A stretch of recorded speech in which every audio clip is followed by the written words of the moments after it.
我諗佢係想交託佢嘅心願俾我。我俾佢救翻之後，就要好好咁生存落去。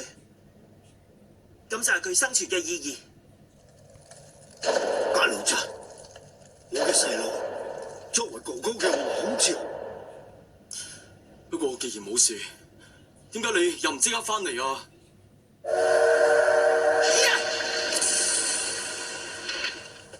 佢翻嚟之前仲有事要做啊！全靠消防車佢一直向我傳話，我先知道原來休頓皇帝已經嚟咗地球。既然係咁，我估佢應該會將幻象石暫時放喺休頓海姆，所以我想去攞佢翻嚟。嗰個係，然後我喺途中遇到古蘭祖蘭，佢仲攞住嚿石。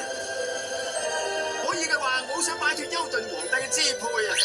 所以以防萬一，我將嚿石偷咗出嚟，作為談判嘅籌碼。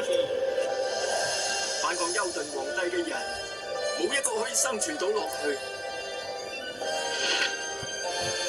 到而家都係嘅，不過係你哋嘅話，話唔定可以創造出新嘅歷史咧。